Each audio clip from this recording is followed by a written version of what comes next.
कृति 18 रचना किसी चीज को बनाना, कर्ता रघुवीर चौधरी, प्रकार एकांकी, किस बारे में है, सामाजिक कार्य में तोड़फोड़ करने के बजाय शांति से समस्या का हल लाना चाहिए। कोई भी ऐसा काम जो आपको नहीं पसंद है और आप उसका विरोध कर रहे तो किस तरीके से आपको विरोध करना चाहिए, वो बात आपको ये चैप्टर के अंदर बताई गई है।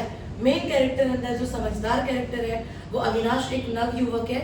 यंगस्टर्स अंदर सारे जितने भी आपको कैरेक्टर दिए है वो सब, और बाकी के जो कैरेक्टर है वो सारे तोड़फोड़ करना और ये सब करने में मानता है, लेकिन अविनाश समझदार है, सुशिक्षित है, ये सारी चीजों में मानता नहीं है। चैप्टर की स्टार्टिंग में ऐसा होता है कि अविनाश जो है ना ये अभी तक आया नहीं है, और गांव के बाकी सारे लोग, और ये नाम यहाँ जो दिए वो रमेश, नरेश, निमेश और गोपी, ये सारे आ चुके हैं ग्राम पंचायत की कार्यालय के बाहर।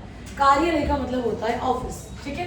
पंचायत के बाहर आके बैठ गए, वो तंग आ चुके हैं ग्राम पंचायत के पद अधिकारियों से, क्योंकि वो लोग गरीबों का राशन दे नहीं रहे, वो सब राशन की काला बाजारी कर रहे, उसको बेच रहे, घोटाले कर रहे, राशन जितना आता है उतना नहीं देते, उनको राशन कम दे रहे। उसके अलावा जितना भी गाँव का फंड है वो फंड भी हमेशा नुकसान में ही चल रहा है, ये लोग तो पैसा भरे पर पता नहीं वो कहाँ जा रहा है। तो ये सारे घोटालों से वो लोग तंग आ चुके और वो सारे अनशन पर, उपवास पर, धरना पर आकर बैठ गए। अब ये रमेश, नरेश और निमेश ये सारे अंदर अंदर ऐसी बातें करते हैं कि जैसे ही पद अधिकारी अंदर जो ऑफिसर्स बैठे हैं वो बाहर आएंगे तो हम उनसे ये सब सवाल का जवाब पूछेंगे कि भाई हमारा अनाज कहाँ पर है, और पंचायत जो है वो घाटे में क्यों चल रही है, नुकसान में क्यों चल रही है, हमारा दिया हुआ फंड कहाँ गया, ये सारी बातें पूछेंगे। पर जैसे ये लोग अनशन पर बैठे, पद अधिकारी जो है वो दरवाजा अंदर से बंद करके कार्यालय के अंदर बैठे हुए हैं, वो बाहर आ नहीं रहे। अब अंदर से जो नरेश है ना उसको ऐसा होता है कि अंदर चल क्या रहा है तो उसको देखना होता है, तो वो दरवाजे के पास जाता है, और दरवाजे के पास है ना थोड़ी सी दरार होती है, तिराड़ जैसी होती है, वहां से अंदर देखता है कि अंदर क्या चल रहा है। तो अंदर देखता है कि जितने भी ऑफिसर्स है, जितने भी अधिकारी है, वो सारे जमा होकर अंदर अंदर कुछ ना कुछ बातें कर रहे हैं, गुटुर फुटुर कर रहे हैं। क्या बातें कर रहे हैं वो तो नहीं पता। वो फिर आता है और बोलता है कि सारे अंदर ही है, और वो लोग अंदर अंदर आपस में बातें कर रहे हैं। फिर गोपी आती है, गोपी कहने की अविनाश नहीं आया अभी तक। अविनाश ने कहा था कि वो प्रसाद जी की कविता आज बताएगा, प्रसाद जी की कविता वो आज यहाँ पर सबको समझाएगा, उसने ऐसा कहा था। अब यहाँ पर एक चीज आपको दी है कविता के बारे में, जो गोपी बोलती है कविता आत्मा की कला है, संवेदना का सौंदर्य। अब ये कविता की बात यहाँ पर कहाँ से आई, तो भाई कहने का मतलब अविनाश आएगा और हम लोग नारे लगाएंगे, कुछ ऐसे नारे बनाएंगे जिससे उनके दिल में रहम आए, वो बाहर आए और हमारी बात को सुने। क्योंकि कविता आत्मा की कला है, संवेदना का सौंदर्य। संवेदना का मतलब होता है इमोशंस, इमोशन जाहिर करने के लिए कविता एक बहुत अच्छा माध्यम होता है। तो उसने ऐसा कहा कि अविनाश ने मेरे को कहा था, उसने वादा किया था कि वो भी आकर ये प्रसाद जी की कविता हमको भी सिखाएगा और बाकी सबको भी बताएगा, पर वो अभी तक आया नहीं। नरेश कहता है कि भाई ये सब कविता और ये सब से कुछ होने वाला नहीं है, जैसे ये लोग बाहर आए अपने हाथों का कमाल दिखाएंगे, इनको भी मारेंगे, और अगर इन्होंने अपनी बात नहीं सुनी पत्थरबाजी शुरू कर देंगे, कार्यालय को पत्थर मारेंगे, सब तोड़फोड़ नुकसान कर देंगे, जब तक ये लोग हमारी समस्या का हल निकालते नहीं है तब तक। अब ये सब वो बात से रेडी थे, रमेश, नरेश और निमेश। फिर आता है अविनाश। अविनाश उसके घर से एक पूरा आवेदन पत्र लेके आया था। पहले भी कई बार आवेदन पत्र उन्होंने दिया था पंचायत में। आवेदन पत्र का मतलब होता है अर्जी, एप्लीकेशन, बताने के लिए कि भाई क्या कर रहे हो तुम लोग, हमारी ये सारी मांगे हैं, ये पूरी नहीं हो रही है, वो सब उसके अंदर लिखा हुआ था।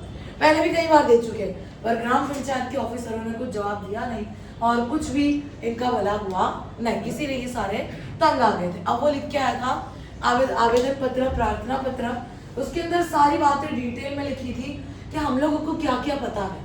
हम लोग को सब पता है कि भाई अनाज जो है, खाद जो आ रहा है सहकारी मंडली से, उसकी कालाबाजारी हो रही है, अनाज में घोटाले कर रहे हैं, फंड जो है उसके अंदर भी घोटाले कर रहे हैं, ये सारी बातें वो लिख के लाता है और वहां पर आकर कार्यालय के बाहर जो चौकीदार है, सिक्योरिटी गार्ड है, उसको दे देता है कि आप ये अंदर पहुंचा दो, ठीक है। चौकीदार अंदर जाता है, अंदर जाकर वो प्रार्थना पत्र, आवेदन पत्र अधिकारियों को दे देता है और कितनी देर तक बाहर आता ही नहीं है।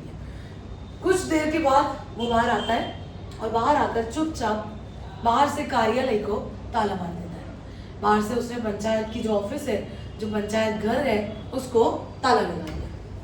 अब ये सब उसको पूछ रहे कि भाई ताला क्यों लगा रहा है, अंदर जो है वो कहाँ गए, तो वो कुछ भी बोलता नहीं, कोई जवाब देता नहीं। अब सबको समझने में 1 सेकंड लगती है कि भाई ये यहाँ से ताला मार रहा है, इसका साफ मतलब है कि जितने भी पद अधिकारी है वो पिछले दरवाजे से भाग गए होंगे, सारे भाग गए। अब चौकीदार तो ताला मार के निकल गया। अब इन्होंने विरोध प्रदर्शन करने के लिए पत्थर मारने का शुरू कर दिया, पत्थरबाजी स्टार्ट कर दी, तोड़फोड़ करनी स्टार्ट कर दी पंचायत घर की, कार्यालय की। अविनाश इस चीज के बहुत खिलाफ था, वो जाके खड़ा हो जाता है दरवाजे के पास। अब वो लोग सारे पत्थर मार रहे हैं, उसको भी पत्थर लग रहे हैं। नरेश ने एक पत्थर मारा जो सीधा उसके सर पे जाके लगा और खून निकलने लगा, फिर भी वो वहां से हटता नहीं है। वो लोगों को कह रहा है कि भाई ये इस तरह से समस्या का हल निकलने वाला नहीं है, इस तरह से समस्या का कोई सॉल्यूशन नहीं मिलेगा, तोड़ फोड़ करने से कुछ भी होने नहीं वाला है, पत्थरबाजी बंद करो। लेकिन वो लोग सुनते नहीं थे। अविनाश हटता ही नहीं है, आखिरकार वो लोग तोड़फोड़ करने से रुक जाते हैं। फिर वो सबको भाषण देता है, लेक्चर देता है और ये समझाता है कि भाई तुम लोग ये चीज समझो, ये जो कार्यालय है, ये जो ऑफिस है, ये हमारे गांव की है, हमारी है, वो अधिकारियों की नहीं है, हमारे ही फंड से ये बनी हुई है। और जब ये मकान बना था, जब ये मकान की पहली नींव रखी गई थी ना, तब मैं भी था यहाँ पर और मैंने भी मेहनत की है, मैंने भी साथ दिया है। तो किसी चीज की रचना करना, किसी चीज को बनाना बहुत मुश्किल है और उसको तोड़ना बहुत आसान है, ठीक है। विनाश आसान है परंतु निर्माण कठिन है। वो ये भाषण लोगों को सुनाता है, सब लोग उसको कुछ ना कुछ सवाल पूछ रहे हैं, वो सारे सवाल के जवाब भी दे रहे हैं, क्योंकि उसके अकॉर्डिंग ऐसा है कि जो इंसान लंबा भाषण दे सकता है ना, वो किसी भी सवाल का जवाब दे सकता है। और वो तो दे ही रहा है सबको भाषण कि तोड़फोड़ करने से कुछ होने वाला नहीं है। अब सबको ये बात समझ आती है कि भाई इंतजार करेंगे, तोड़फोड़ नहीं करेंगे, क्योंकि नुकसान गांव का ही होगा। इसको फिर से बनाने के लिए फंड हमसे ही लिया जाएगा। तो सामाजिक कार्य में तोड़फोड़ करने से नुकसान जिसने गलत किया उसका नहीं होता है, नुकसान हमारा ही होता है। ये बात अविनाश ने सबको समझाई और सबने पत्थरबाजी, तोड़फोड़ ये सब बंद कर दिया। और ये जो समस्या गांव के अंदर चल रही है, इसका बैठकर शांति से सॉल्यूशन निकालने का सोचो। और यहाँ पर ये जो स्टोरी है उसका हो जाता है एंड। हार्डवर्ड्स, आवेदन पत्र का मतलब होता है अर्जी, एप्लीकेशन। अनशन का मतलब होता है आंदोलन, ठीक है, पर आपको यही वर्ड लिखना है हर जगह। और घोटाला का मतलब होता है गड़बड़ करना, कुछ चीजों के अंदर झोल मेल करना, ठीक है, क्लियर।